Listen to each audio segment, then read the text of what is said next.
The New Orleans Saints, and you brought them up very quickly when you were talking about the overall draft of the NFC South.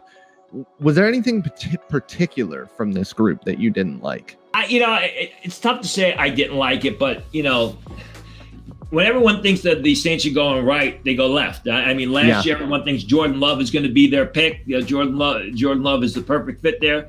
They take the offensive lineman from Michigan when they really didn't need the offensive lineman from Michigan, who was a center who they moved to guard, who didn't live up to expectations. So it was a sort of the same situation this year. I mean, they take Payton Turner in round 1, which I think shocked a lot of people.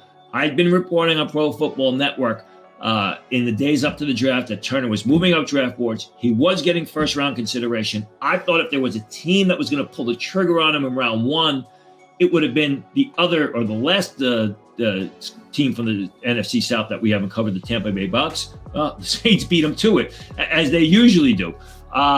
It was just a surprising pick. I don't know that it was a necessary pick. You got Cameron Jordan there. They made that big trade for Marcus Davenport a couple of years ago. That really hasn't panned out. I think what happens is when you expend all this draft capital on one position, you end up creating holes in other areas of your team. So I was surprised by it. I thought maybe they should have looked cornerback, which they did later on.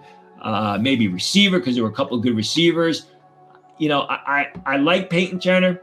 I just don't know that he was that outstanding that they should have used their first-round pick, the 28th pick of the draft, on him. I did, though, love the pick of Pete Werner of Ohio State in round 2. Pete Werner, in my opinion, was one of the most underrated linebackers in this year's draft.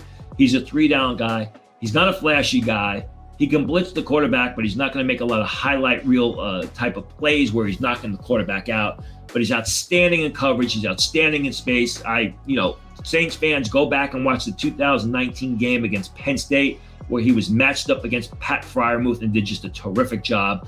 Paulson Adebo in round 3, a guy who's got a great amount of upside, a long, lanky corner who played great as a sophomore, struggled in 2019. A lot of people remember that game against Gabe Davis in Central Florida at the beginning of the season, where Gabe Davis just pounded Paulson Adebo. But he did come back and play relatively well, opted out last year. Interesting guy, got a good head on his shoulders, got a good amount of upside. It's just harvesting that upside out of him. Iyun Book, I thought, was an interesting pick in round 4.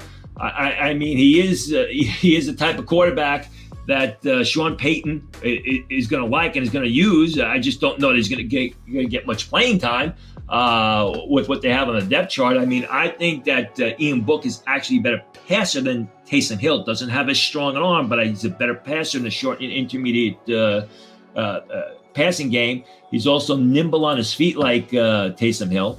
So that's something to watch. Landon Young is a bigger offensive tackle. A little bit surprised with the Kawan Baker selection at South Alabama. I think you could sign him as an undrafted free agent. He was a guy who was solid in 2019, really didn't live up to expectations, dropped a lot of passes. At times he looked like he'd rather be out fishing or hunting or doing something else rather than playing football.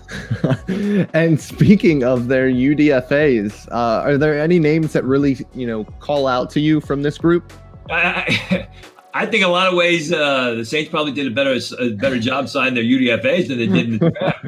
I mean, they get Bryce Thompson of Tennessee, who's probably a middle-round pick. He's a good cornerback, had some off-the-field issues that just scared people away. They weren't consistent, but, you can look them up for yourself, and I think that was a concern.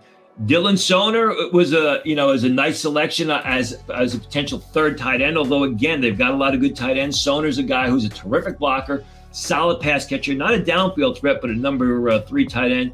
Josiah Bronson of Washington, I thought was an outstanding signing. He is a quick, explosive 3 technique type who needs space to work. He's more of a one-gap defensive lineman, but he's very athletic.